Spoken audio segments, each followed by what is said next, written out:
Coco Gauff, another amazing post-match interview. I'm your host, Good Energy. As always, this video is brought to you via the Doctrine of Fair Use, the Fair Dealing, and the Digital Millennium Act.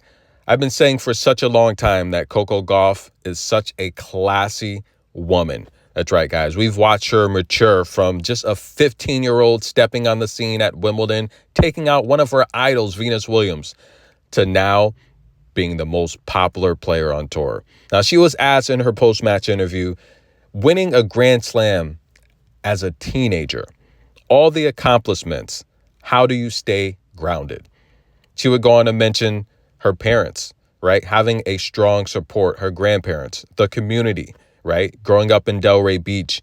She would talk about being raised in the church, giving back, the philanthropy that Coco has been involved in, even at a 16 years old young girl standing up for gun violence, and all of the things in her state going on with, Ron DeSantos, whatever his name is. Coco Gauff speaks her mind. And the philanthropy is unmatched, ladies and gentlemen. She actually just invested nearly $40 million into the new 3-on-3 ladies basketball league that Breanna Stewart from UConn University helped create. Yes, she's giving back. She's supporting. I think Coco Gauff, in my personal opinion, has to become number one for the WTA to take off and become one of the premier sports organizations across the world. Now, I think the sport, if you compare the WTA to the ATP in terms of revenue, the ATP, it's like they're like 10 times bigger in terms of revenue. I think Coco becoming number one, as right now she's the highest paid tennis athlete, male or female, in terms of endorsements. I think her becoming number one is going to put a lot more eyes on the sport. And yes, look, she's ranked number 3, but there's a difference, right?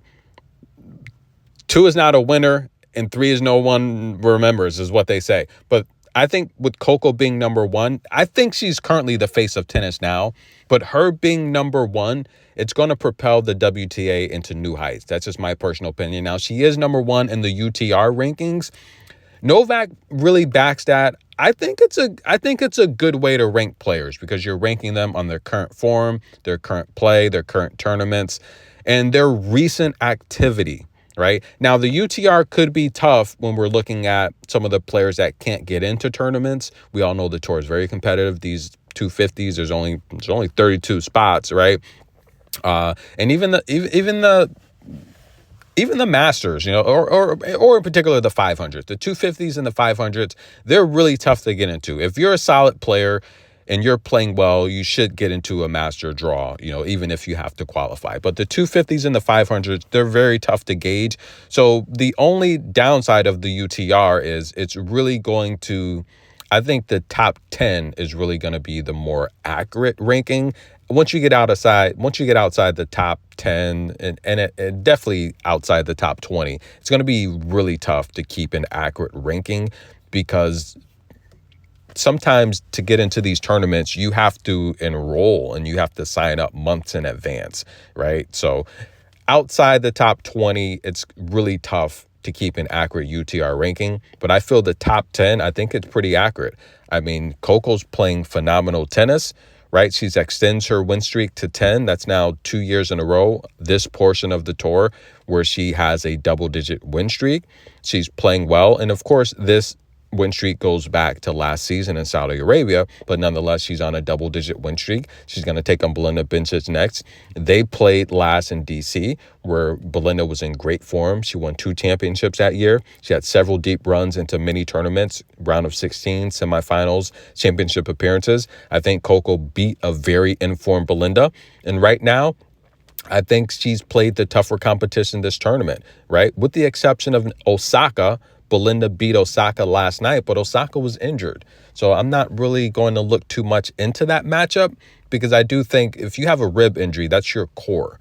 Any type of abdominal, chest injury, that's your core. It's going to affect your ball striking. And Belinda, she blasted off harder first serves and second serves than Osaka in that match, which is pretty surprising to me. I mean, Belinda does pack a mean punch, but 162 kilometers on the first serve, 137 kilometers on the second serve. Still not as strong as Coco, as Coco's blasting 165 kilometers on the first serve, 146 kilometers on the second serve. And those are some of Coco's slower serves last night against Leylah Fernandez.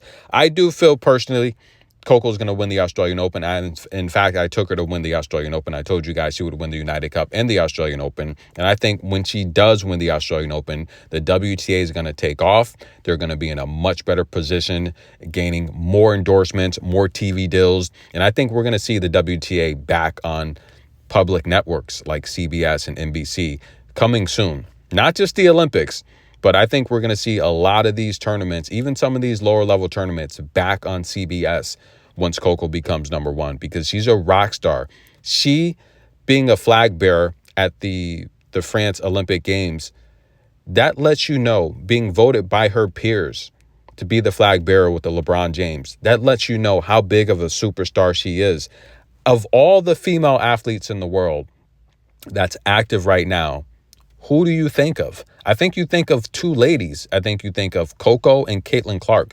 But Caitlyn Clark's season's very short. Coco's playing literally 11 months out of the year. Coco is by far the most recognizable female athlete in the world. And 2 years in a row, she's leading that endorsements list. It's going to be a third year in a row. And once she wins another Grand Slam, she's going to be more comfortable mentally. And I just think she's going to just take off. I think we are in the Coco era. I think it's going to start now. We're seeing these older players start to slow down, i.e. Pegula eliminated last night.